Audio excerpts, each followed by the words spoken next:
রাসূল সাল্লাল্লাহু আলাইহি ওয়াসাল্লাম বললেন, অচিরেই ফোরাত নদীর তলদেশ থেকে স্বর্ণের পাহাড় বের হবে এবং এই স্বর্ণের পাহাড় নিয়ে সারা আরব বিশ্ব যুদ্ধে জড়িয়ে পড়বে। মানে আরবের প্রত্যেকটা ঘর এটা নিয়ে যুদ্ধে জড়িয়ে পড়বে। তো এই স্বর্ণের ব্যাখ্যায় অনেকেই করেছেন যে বাস্তবে সত্যিকার অর্থে স্বর্ণ বের হবে। তো অনেকের কাছে আশ্চর্য মনে হতে পারে, কেমনে বাস্তবে সত্যিকার অর্থে একটা নদীর নিচ থেকে স্বর্ণ বের হতে পারে। তো আজ থেকে 200-300 বছর আগে যারা সৌদি, কুয়েত, কাতার, বাহরাইন, দুবাইয়ে বসবাস করত, আরব আমিরাতের যারা বসবাস করতো, এরা ছিল জেলে, মাঝি, গরিব, মিসকিন। ওই মানুষগুলোকে জীবিত করে বলেন যে আজকে দুবাইয়ের মাটির নিচে কোটি কোটি ব্যারেল তেল আছে, আর সেই তেল বিক্রি করে আমরা এই বুরুজ আল খলিফা তৈরি করেছি। ওরা বিশ্বাসই করতে পারবে। তাহলে এই মাটির নিচে যে তেল ছিল, এটা আজ থেকে 500 বছর মানুষের আগের কাছে যেমন অবিশ্বাস্য, অথচ সত্য যে আছে, এখন দেখতে পাচ্ছি আমরা তেল। তাহলে ওইটা যেমন তাদেরকে যদি আমি বলি আর নিচে তেল আছে, ওরা যে কই তেল, তারা তো বিশ্বাস করতে পারবে না। অথচ এখন আপনি তেল ব্যবহার করতেছেন ওই মাটির নিচ থেকে। তাই এইরকমই আপনাকে ঈমান রাখতে হবে যে হ্যাঁ, এর নিচে স্বর্ণ থাকতে পারে। অথবা কেউ কেউ বলেছেন যে আজকের যুগের তেল তো বাস্তব স্বর্ণের চেয়েও দামি। তো হয়তো রাসূল সাল্লাল্লাহু আলাইহি ওয়াসাল্লাম এটার কথাই বলেছে, আল্লাহ সুবহানাহু ওয়া তাআলা ভালো জানে। কিন্তু এই দুইটা বর্ণনায় যেটা বোঝা যাচ্ছে যে আরব বিশ্বের প্রতিটা ঘর একটা ভয়ঙ্কর যুদ্ধে জড়িয়ে পড়বে, গৃহযুদ্ধের মতো। এবং সেটা অবশ্যই দামি কোনো সম্পদকে নিয়ে হবে, তেল নিয়ে হোক অথবা বাস্তব স্বর্ণকে নিয়ে হোক। তারপর রাসূল সাল্লাল্লাহু আলাইহি ওয়াসাল্লাম বললেন, সুম্মা হুদনাতুন বাইনাকুম ওয়া বাইনা বানিল আসফার। হলদেটে সাদা চামড়া, যে সাদা চামড়ার রং হলুদ, সেই হলদেটে সাদা চামড়া তথা ইউরোপ, রোম, আর এক হাদিসে আছে রোমান খ্রিস্টানদের সাথে তোমাদের একটা চুক্তি হবে। হুদনা মানে চুক্তি। এবং এই চুক্তি হওয়ার পর রোমান খ্রিস্টান এবং মুসলমানেরা এক তৃতীয় পক্ষের বিরুদ্ধে যুদ্ধ করবে। রোমান খ্রিস্টান কারা? যেই সময় রাসূল সাল্লাল্লাহু আলাইহি ওয়াসাল্লাম এই হাদিস বলছেন, ওই সময় রোমান এম্পায়ারের রাজধানী হচ্ছে আজকের Istanbul, Constantinople, Byzantine Roman empire. এবং তখন রোম বললে এদের কি বোঝানো হতো রাসূল সাল্লাল্লাহু আলাইহি ওয়াসাল্লাম যখন এই হাদিস বলেন। এবং তখনকার ইস্তাম্বুল বা তুরস্কের কনস্টান্টিনোপল কেন্দ্রিক যে বাইজেন্টাইন এম্পায়ার ছিল, তাদের মাযহাব ছিল অর্থোডক্স খ্রিস্টান, যেটা আজকে রাশিয়ার মাযহাব। তো ওই ব্যাখ্যা মাথায় রেখে কেউ বলেছে যে রাশিয়া কেন্দ্রিক যে অর্থোডক্স খ্রিস্টানরা আছে তারা। আবার কেউ বলেছেন যে না, ব্যাপক অর্থে খ্রিস্টান তথা ইউরোপের খ্রিস্টান, আমেরিকার খ্রিস্টান, সবাই। তো সারমর্ম এতটুকু নিশ্চিত যে রোম অর্থ আমরা তৎকালীন অর্থোডক্স খ্রিস্টান নেই, অথবা ইতালির রাজধানী রোম কেন্দ্রিক নেই। ইতালির রাজধানী রোম কেন্দ্রিক নিলে হবে ইউরোপ। খ্রিস্টানদের সাথে মুসলমানদের একটা চুক্তি হবে, এতটুকু নিশ্চিত। এই চুক্তির ভিত্তিতে খ্রিস্টান এবং মুসলমানেরা তৃতীয় পক্ষের বিরুদ্ধে যুদ্ধ করবে। সেই তৃতীয় পক্ষ কারা? আজ থেকে 500 বছর আগে যদি কেউ এই হাদিস পড়েছে, তার কাছে মনে হবে তৃতীয় পক্ষ মনে হয় ওরা। আজ যখন আমি হাদিস পড়ছি, আমার কাছে মনে হবে তৃতীয় পক্ষ মনে হয় এরা। কিন্তু বাস্তবে যেই দিন সংঘটিত হবে, সেই দিন তৃতীয় পক্ষ কারা আল্লাহ সুবহানাহু ওয়া তাআলা ভালো জানেন। আজকে মনে হতে পারে যে হয়তো সেই তৃতীয় পক্ষ আমেরিকা তথা ইউরোপ আর মুসলমানের একমত হয়ে গেল, অথবা রাশিয়ার মুসলমানের একত্রিত হলো, তৃতীয় পক্ষ হয়তো ইউরোপ অথবা আমেরিকা, অথবা মনে হতে পারে তৃতীয় পক্ষ ইসরায়েল নিজেই, ইহুদিদের রাষ্ট্র, অথবা তৃতীয় পক্ষ হিন্দুরা, বৌদ্ধরা, চাইনিজরা, আল্লাহু আ'লাম। কিন্তু এতটুকু নিশ্চিত, খ্রিস্টান আর মুসলমানেরা মিলে এক তৃতীয় পক্ষের বিরুদ্ধে যুদ্ধ করবে। আর এই যুদ্ধে খ্রিস্টান এবং মুসলমানেরা বিজয়ী হবে। বিজয়ী হওয়ার পর একজন খ্রিস্টান ক্রুশকে উঁচিয়ে ধরে বলবে যে ক্রুশের বিজয় হোক, বা ক্রুশের কারণে আজকে আমরা জয়লাভ করেছি।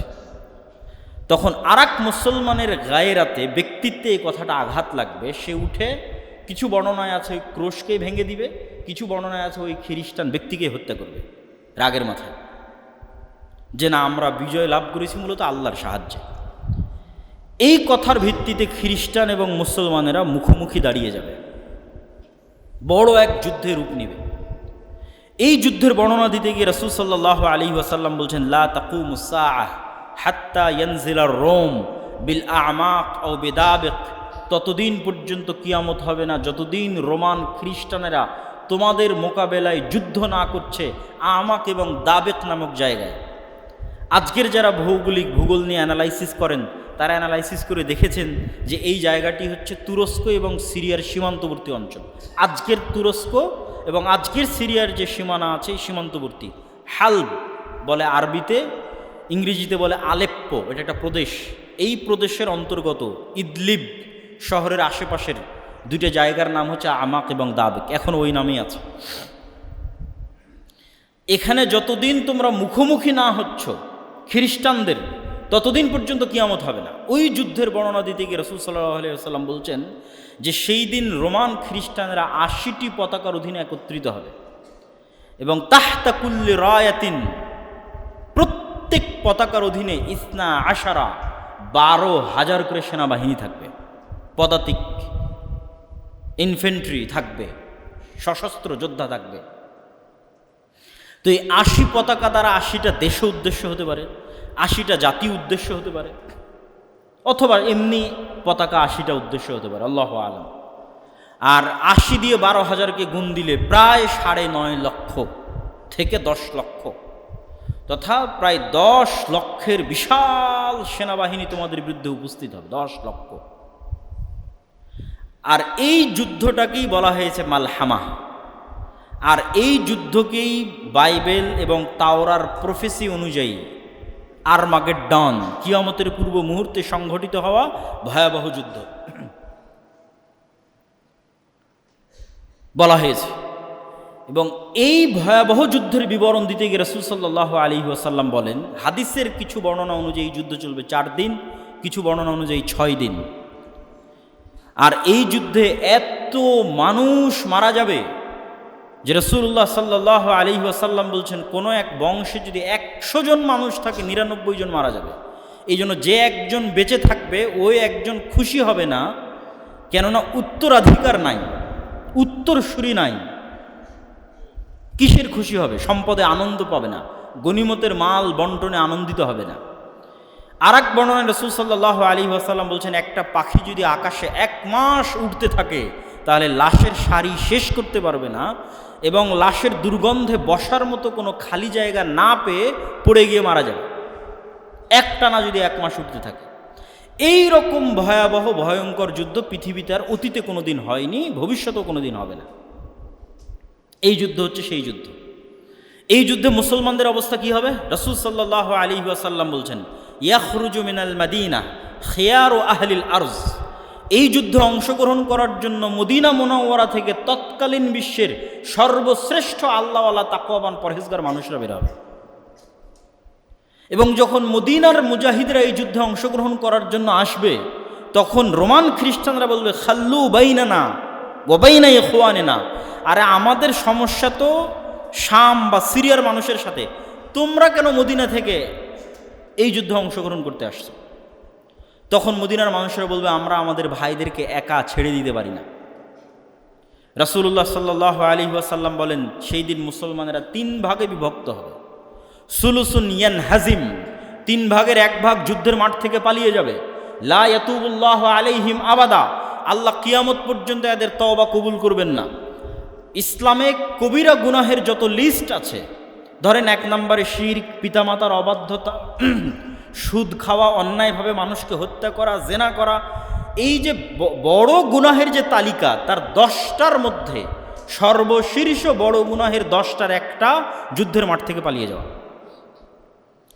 কিন্তু সকল কবিরা গুনাহ তওবা করলে মাফ হয়, কিন্তু ওই দিন যুদ্ধের মাঠ থেকে যারা পালিয়ে যাবে তাদের ক্ষেত্রে রাসূল সাল্লাল্লাহু আলাইহি ওয়াসাল্লাম বলছেন এদের তওবা কবুল হবে।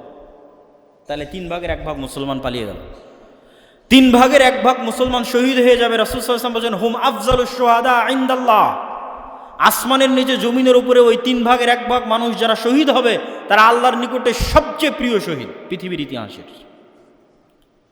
আর সুলুসুন, 3 ভাগের 1 ভাগকে আল্লাহ সুবহানাহু ওয়া তাআলা বিজয় দান করবেন।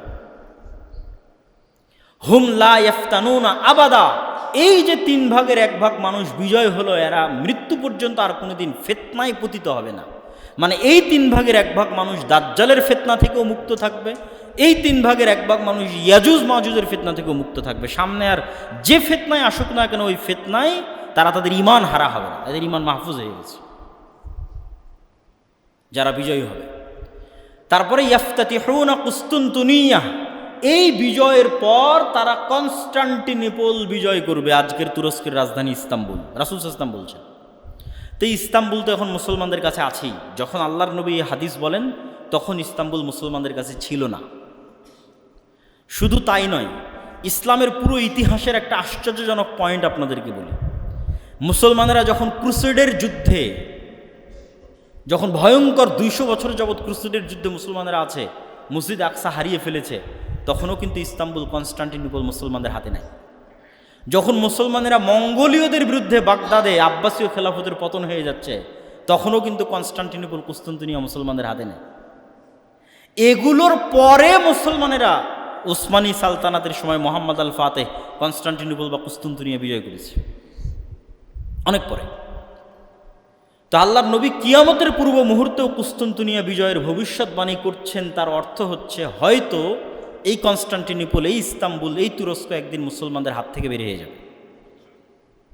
তাহলে না মুসলমানেরা বিজয় করবে।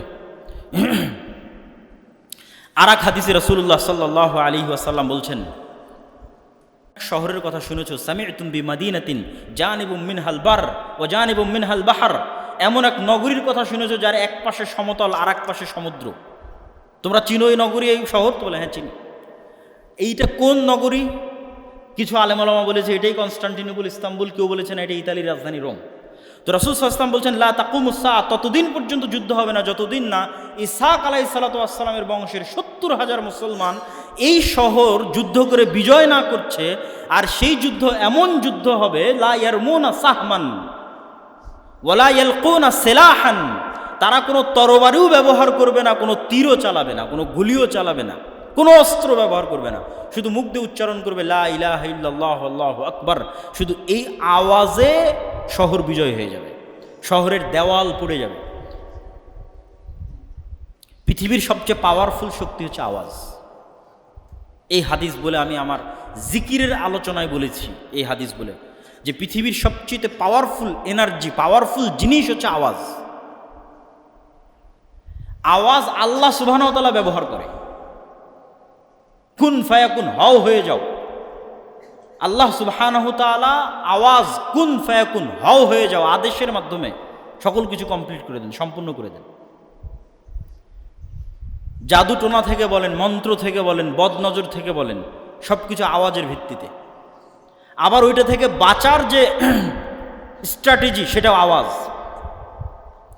আওয়াজ যেহেতু সবচেয়ে পাওয়ারফুল, এই জন্য উম্মতে মুহাম্মাদীকে আল্লাহ সুবহানাহু ওয়া তাআলার পক্ষ থেকে এমন মুজিজা দেওয়া হয়েছে, পার্মানেন্ট মুজিজা, যেটা মূলত আওয়াজ, সেটা হচ্ছে কোরআন। কেন? কোরআন কার আওয়াজ? আল্লাহ সুবহানাহু ওয়া তাআলার। এই জন্য এটা উম্মতে মুহাম্মাদীর পার্মানেন্ট মুজিজা, সবচেয়ে পাওয়ারফুল। তো ওইটা নিয়ে আরও জিকিরের কোনো একদিন আলোচনা করলে সেদিন বিস্তারিত আলোচনা করব। তাহলে কোনো অস্ত্র ছাড়া, কোনো কিছু ব্যবহার করা ছাড়া, শুধু আওয়াজ উচ্চারণ করে শহর বিজয় হয়ে যাচ্ছে। আর কেউ বলেছেন এই শহর হচ্ছে ইতালির রাজধানী রোম, তথা ওই যে মালহামা সংঘটিত হলো, ওই মালহামার পরে মুসলমানেরা যেমন কনস্টান্টিনোপল বিজয় করবে, বিজয়ের পর এই বিজয়ের ধারা চলতেই থাকবে, চলতে চলতে ইতালির রাজধানী রোম পর্যন্ত এই বিজয় পৌঁছে যাবে। আর এই বর্ণনা লজিক্যাল। কি জন্য লজিক্যাল? যদিও ওই হাদিসটা জয়ীফ, কিন্তু কনটেক্সট বলছে এটা সম্ভব। কেন সম্ভব?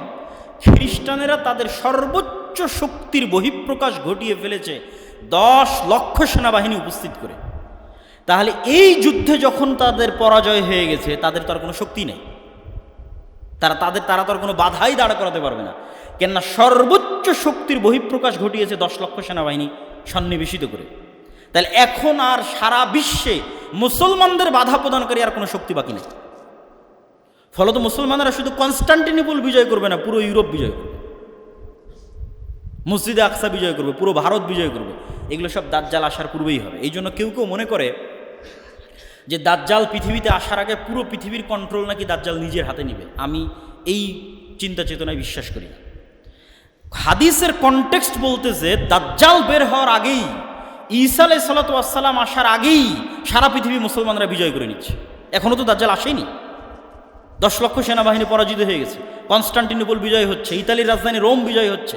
কোনো নবী নাই, নতুন কোনো নবী নাই, নতুন কোনো কোরআন নাই, নতুন কোনো হাদিস নাই, আমার আপনার মতো মুসলমানেরা বিজয় করতেছে। আল্লাহু আকবার। এই যে এই বিজয় নতুন কোনো নবী আছে, নতুন কোনো কোরআন আছে, নতুন কোনো হাদিস আছে? এই কোরআন পড়ে আর এই হাদিস পড়ে আমার এবং আপনার মতো মুসলমানেরা বিজয় করতেছে। তখনও দাজ্জালও আসেনি, ঈসা আলাইহিস সালামও আসেনি।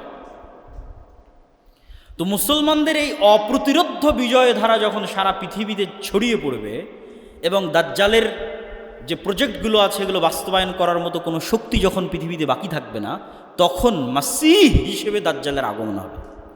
দাজ্জালের নামও মাসীহ, ঈসা আলাইহিস সালাতু ওয়াস সালামের নামও মাসীহ। মাসীহ শব্দের অর্থ বিপদ থেকে উদ্ধারকারী। দুইজনই মাসীহ, একজন সত্য মাসীহ, একজন মিথ্যা মাসীহ। একজন ধোকাওয়ালা মাসীহ আর একজন সত্যিকারের অর্থে মাসীহ।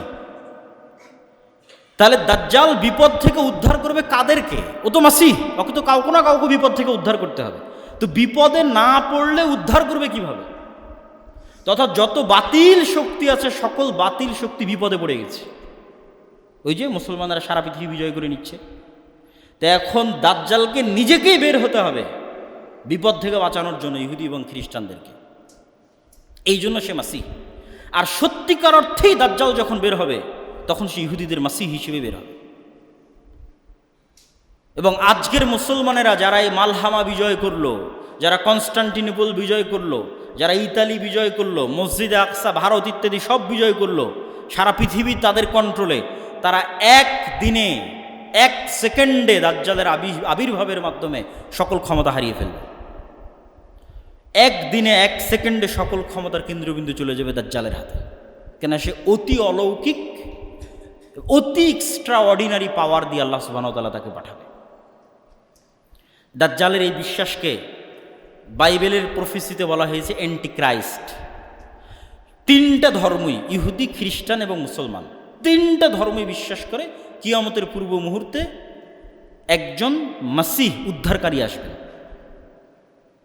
খ্রিস্টানেরা তো এ পর্যন্ত বিশ্বাস করে যে ঈসা আলাইহিস সালাম আসবেন, কিন্তু খ্রিস্টানদের ঈসা আলাইহিস সালাম আসা আর আমাদের ঈসা আলাইহিস সালামের আসার মধ্যে পার্থক্য কি?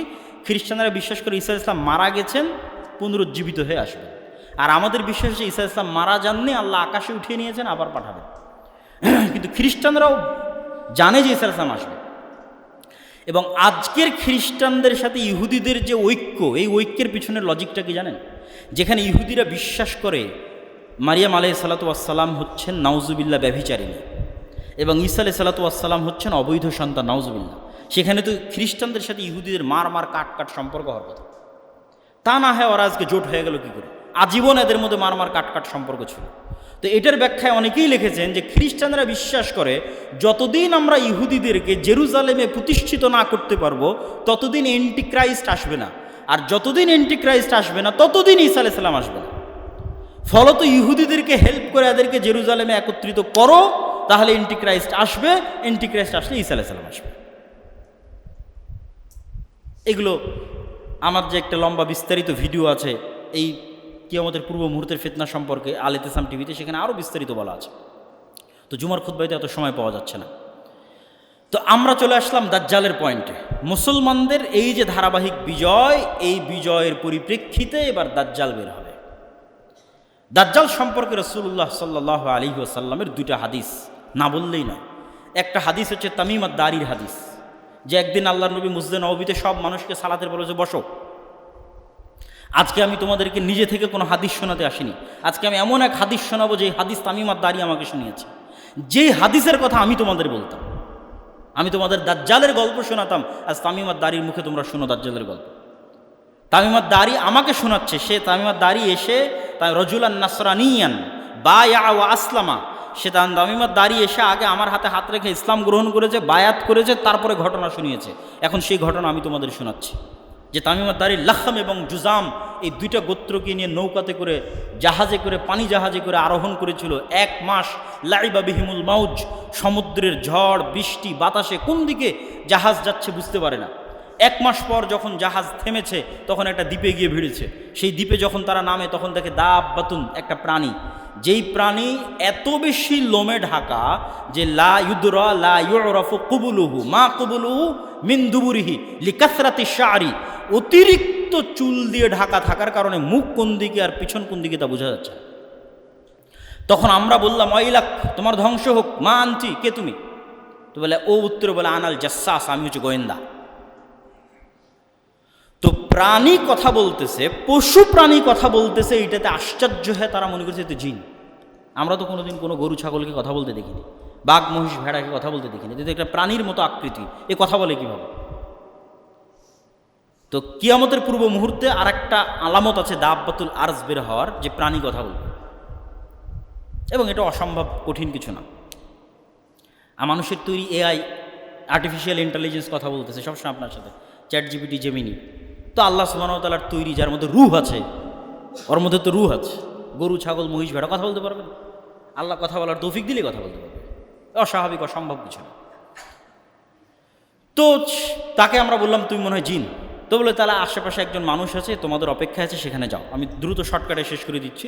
আমরা তাড়াহুড়া করে তার কাছে গেলাম, গিয়ে দেখি আযামু ইনসানিন, বিশাল দেহের একটা মানুষ। এই জায়গায় অনেক নাস্তিক যুক্তি স্থাপন করেছে যে এত বিশাল দেহের দাজ্জাল মানুষ আবার কীভাবে হতে পারে, যেখানে রাসূল সাল্লাল্লাহু আলাইহি ওয়াসাল্লাম বলছেন আমাদের পিতা আদম আলাইহিস সালাতু ওয়াস সালাম 60 হাত, 60 হাত মানে 10 তলার সমান উঁচু। তা আদম আলাইহিস সালাতু ওয়াস সালাম যদি 10 তলার সমান উঁচু হতে পারে, তো তার সন্তান দাজ্জাল বড় হতেই পারে। আমরা না হয় সাইজে খাটো হয়ে গেছি, তার মানে দাজ্জাল বড় হবে না, এটা অস্বীকার করার কোনো ওয়ে নাই, যেখানে আদম আলাইহিস সালাম নিজেই 10 তলার সমান উঁচু। এবং জান্নাতে যখন মানুষ যাবে তখন আদম আলাইহিস সালাতু ওয়াস সালামের আকৃতির হবে, পিতার আকৃতিতে মানুষ জান্নাতে প্রবেশ করবে। তো আমরা আমাদের দেখে সে জানতে চাইলো, তাকে রশি দিয়ে বাঁধা আছে, লোহার জিঞ্জির দিয়ে বাঁধা আছে। জানতে চাইলো আমরা কারা। আমরা বললাম আমরা এই। তারপরে সে 3টে প্রশ্ন করলো, যে নাখাল বাইসান সম্পর্কে বলো, আইনে জোগার সম্পর্কে বলো, বহাইরা তাবারিয়া সম্পর্কে বলো, নাবিয়ুল উম্মিন সম্পর্কে বলো। বহাইরা তাবারিয়াকে ইংরেজিতে বলা হয় লেক অফ টাইবেরিয়া অথবা সি অফ গ্যালিলি, এটা ইসরায়েলের সীমানার অন্তর্ভুক্ত এখন। এবং বাইবেলের প্রফেসি অনুযায়ী, তাওরাতের প্রফেসি অনুযায়ী ঈসা আলাইহিস সালাতু ওয়াস সালাম যত মুজিজা দেখাতেন তার বেশিরভাগ এই সি অফ গ্যালিলির আশেপাশে দেখাতেন। এই জন্য সারা ইউরোপ এবং আমেরিকা থেকে এই sea of Galilee, lake of Tiberias দেখার জন্য খ্রিস্টানরা আসে, ভিজিট করতে আসে। তো বলে ওখানে কি পানি আছে? তো বলে হ্যাঁ আছে। তো বলে অচিরেই সেখানে একদিন পানি থাকবে না। নাখাল বাইসান সম্পর্কে বলো। বাইসান এই শহরটাও বর্তমান ইসরায়েলের সীমানার অন্তর্ভুক্ত একটা শহর। বর্তমান হিব্রু নাম হচ্ছে বাইত শিয়ান। হিব্রু এবং আরবি খুবই মিল সম্পূর্ণ একটা ভাষা, এবং নবীদের নামের উচ্চারণে ইংরেজির সাথে উল্টাপাল্টা হয়েছে আরবিতে, কিন্তু হিব্রুর সাথে হবে না। যেমন ইংরেজিতে গিয়ে ইউসুফকে বলেছে জোসেফ, কিন্তু হিব্রুতে হবে না। হিব্রুতে ইউসুফ, ইউসুফি। হিব্রু এবং আরবি খুবই নিকটস্থ এবং মিলওয়ালা ভাষা। তো ইহুদিদের মূল তাওরাত হিব্রুতে। তো হিব্রু ভাষা অনুযায়ী বাইত শিয়ান, আরবিতে বাইসান। ওখানে একটা খেজুর বাগান আছে, অচিরেই সেখানে খেজুর আবাদ হবে না। আর একটা ঝর্ণার কথা বলো আইনে জোগার। তো তাওরাত এবং বাইবেলের বর্ণনা অনুযায়ী লূত আলাইহিস সালাতু ওয়াস সালামের শহরকে যখন আল্লাহ উল্টিয়ে দিলেন, তখন লূত আলাইহিস সালাতু ওয়াস সালামকে যেই ঝর্ণার পাশে আশ্রয় দেওয়া হয়েছিল সেই ঝর্ণা হচ্ছে আইনে জোগার। এই জন্য আজকের খ্রিস্টানরা ওই আইনে জোগার ভিজিট করতে আসে। তো বলে ওখানে যে পানি আছে, এই পানি একদিন থাকবে না। আর সর্বশেষ কি, যিনি লিখতে জানেন না, পড়তে জানেন না, এই নবীর কী খবর? আমাদের নবী মুহাম্মদ সাল্লাল্লাহু আলাইহি ওয়াসাল্লাম লিখতে জানেন না, পড়তে জানেন না। তো বলে তিনি তো এসেছে। এই হলো দাজ্জালের সাথে তামিমুদ দারির কথোপকথন। এই কথোপকথনের পর রাসূল সাল্লাল্লাহু আলাইহি ওয়াসাল্লাম বললেন যে দাজ্জাল পৃথিবীতে বের হবে, 40 দিন পৃথিবীতে থাকবে। তার প্রথম দিন হবে 1 বছর, দ্বিতীয় দিন হবে 1 মাস, তৃতীয় দিন হবে 1 সপ্তাহ, আর চতুর্থ দিন থেকে বাকি 37 দিন হবে স্বাভাবিক দিন। তথা ইন টোটাল 1 বছর 2 মাস 14 দিন পৃথিবীতে অবস্থান করবে দাজ্জাল। কিভাবে দাজ্জালের আসার পর একদিন 1 বছরের সমান হবে আল্লাহ সুবহানাহু ওয়া তাআলা ভালো জানেন। কিন্তু আল্লাহ সুবহানাহু ওয়া তাআলার মূলনীতি অনুযায়ী পৃথিবী পরিচালনায় আল্লাহর সুন্নাত যদি মানুষ অ্যানালাইসিস করে, তাহলে দেখবে যে আল্লাহ সুবহানাহু ওয়া তাআলা সাধারণত হুট করে কিছু করেন না, ঘটনার পরিপ্রেক্ষিতেই ঘটনা ঘটতে থাকে, এটাই নিয়ম। তথা ইউসুফ আলাইহিসসালাম কুয়ায় পড়ে গেছে, তো আল্লাহ জিব্রাইলকে পাঠাবেন যে যাওয়াকে কুয়া থেকে বাঁচাও। সাধারণত আল্লাহ এরকম করেন না। ওইটা একটা ঘটনার প্রেক্ষিতে আল্লাহ ইউসুফকে বাঁচাবেন। একদল ব্যবসায়ী ওদিক দিয়ে যাচ্ছে, ওদের পানির দরকার হচ্ছে, পানি উঠানোর জন্য কুয়াতে বালতি ফেলতেছে, সেই বালতির সাথে ইউসুফ আলাইহিসসালাম উঠে আসতেছে, ঘটনার মাধ্যমে আল্লাহ তাকে বাঁচাচ্ছে।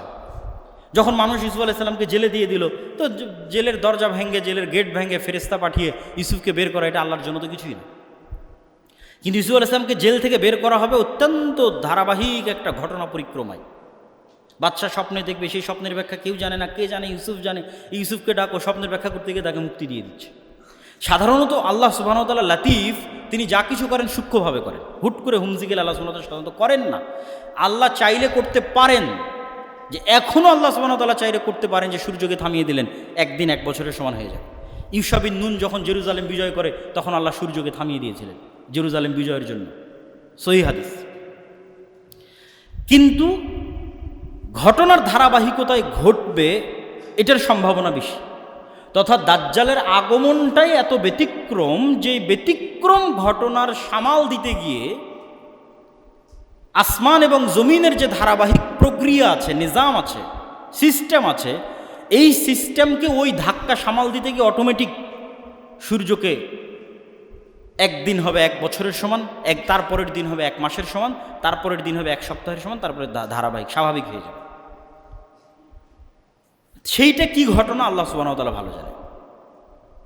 সেই ঘটনার বিষয়ে আমরা বলতে পারবো না যে সেটা কি ঘটনা, কিন্তু দাজ্জালের আগমনটাই এত ব্যতিক্রম।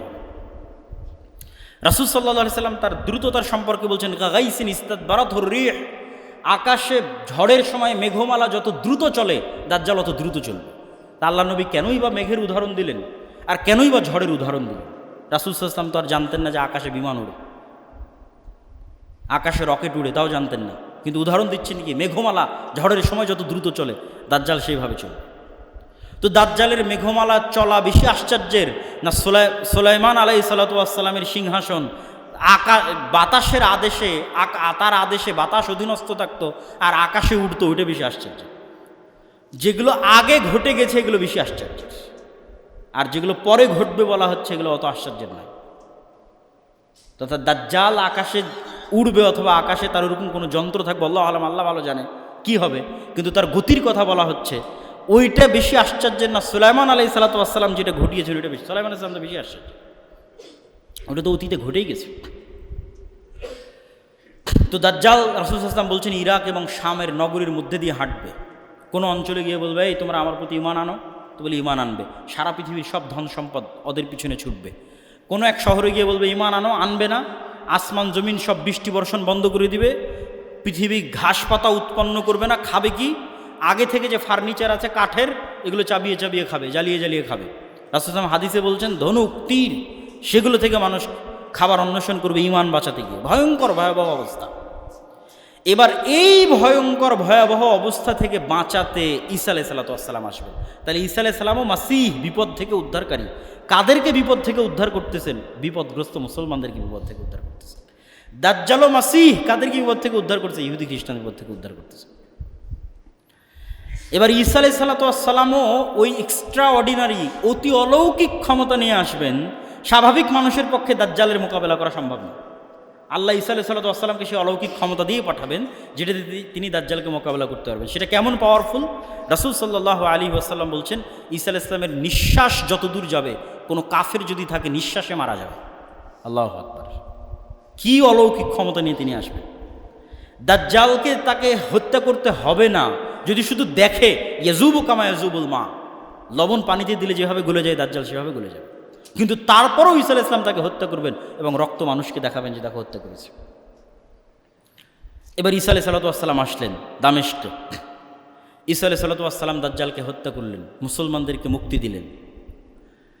এবার যেই ঈসা আলাইহিস সালাতু ওয়াস সালাম পৃথিবীর সবচেয়ে ভয়াবহ ফিতনা মোকাবেলা করলেন, যেই ফিতনা ওই মুজাহিদরা মোকাবেলা করতে পারছিল না যারা সারা পৃথিবী বিজয় করে নিয়েছে। মালহামাতে বিজয় হয়েছে 10 লক্ষ সেনাবাহিনীর বিরুদ্ধে, কনস্টান্টিনোপল বিজয় করেছে, ইতালি বিজয় করে, ওরা পারছিল না দাজ্জালের মোকাবেলা করতে। সেই দাজ্জালের মোকাবেলা করলেন ঈসা আলাইহিস সালাম। এবার এই ঈসা আলাইহিস সালামকে আল্লাহ বলবে, ঈসা, আমার এবার এমন কিছু বান্দা বের হবে যাদের সাথে তুমিও মোকাবেলা করতে পারবে না, অতএব তুমি মুমিনদের নিয়ে তুর পাহাড়ে আশ্রয় নাও। এরা হচ্ছে ইয়াজুজ এবং মাজুজ। ইয়াজুজ এবং মাজুজের সংখ্যাধিক্য সম্পর্কে বলতে গিয়ে রাসূল সাল্লাল্লাহু আলাইহি সাল্লামের একটা সহিহ হাদিস, রাসূল সাল্লাল্লাহু আলাইহি সাল্লাম বলছেন আদম সন্তানের প্রত্যেক 1099 জন জাহান্নামে যাবে। সাহাবীরা হতভম্ব যে 1099 জাহান্নামে গেলে আমিও জাহান্নামে, 1099 জন, তাহলে আমার তো আর চান্স নাই জান্নাতে যাওয়ার। রাসূল সাল্লাল্লাহু তাদেরকে আশ্বস্ত করলেন টেনশনের কিছু নাই, এই 999-এর বেশিরভাগই ইয়াজুজ মাজুজ। এখন বেশিরভাগ মানে কত পার্সেন্ট তা রাসূল সাল্লাল্লাহু আর বলেননি। ধরলাম 900 জন, 999-এর 900 জন ইয়াজুজ মাজুজ, ধরলাম 999-এর 600 জন ইয়াজুজ মাজুজ। তাহলে 600 জন 900 জনও যদি ইয়াজুজ মাজুজ হয়, তাহলে ইয়াজুজ মাজুজের সংখ্যা কত হতে হবে? আদম থেকে কিয়ামত পর্যন্ত যা মানুষ আসবে তার 900 গুণ। এখনকার 600 কোটির 900 গুণ নয়, এখন যে 600 কোটি বেঁচে আছে আর 900 গুণ নয়, আদম থেকে কিয়ামত পর্যন্ত যা মানুষ হবে তার 900 গুণ হতে হবে ইয়াজুজ মাজুজকে। তবে এই হিসাব মিলবে যে 1999-এর বেশিরভাগ জাহান্নামী ইয়াজুজ মাজুজের, নাহলে হিসাব মিলবে না। তো ইয়াজুজ মাজুজ কোথায় আছে? এত বিশাল সংখ্যক ইয়াজুজ মাজুজ। দাজ্জাল কোথায় আছে? এটা নিয়ে কিন্তু অনেক প্রশ্ন মানুষের মনের মধ্যে তৈরি হয় এবং নাস্তিকরা কিন্তু তৈরি করে। এটার 2-3টা উত্তর দিয়ে এবং দাজ্জালের ফিতনা থেকে কিভাবে বাঁচবো সেটা বলে বক্তব্য শেষ করে দেব। ইয়াজুজ মাজুজ দাজ্জাল কোথায় আছে দেখেন, আমি আবারও বলছি, এখন যা ঘটনার কথা বলা হচ্ছে কিয়ামতের পূর্ব মুহূর্তে, তার চেয়ে ভয়াবহ ঘটনা আগে ঘটে গেছে। এই জন্য বলা হয়েছে দাজ্জালের ফিতনা থেকে বাঁচতে সূরা কাহাফ পড়ো, কেননা সূরা কাহাফে যেই ঘটনাগুলো আছে এই ঘটনা পৃথিবীর ইতিহাসে সবচেয়ে ব্যতিক্রম ঘটনা। সূরা কাহাফে আছে খিজির আলাইহিস সালাতু ওয়াস সালামের ঘটনা, মুসা আর খিজির। সূরা কাহাফে আছে আসহাবে কাহাফের ঘটনা। সূরা কাহাফে আছে যুলকারনাইন আর ইয়াজুজ মাজুজের ঘটনা। সূরা কাহাফের মধ্যে আছে 2 ভাইয়ের ঘটনা যারা বাগান নিয়ে, মানে 2 জনই মোটামুটি ধনী ছিল। একজন বেশি টাকা পয়সার কারণে খুব অহংকার করে বলতো, আরে এগুলো আবার কোনোদিন নষ্ট হয় নাকি, ধ্বংস হয় নাকি, কিয়ামতকে অস্বীকার করেছে।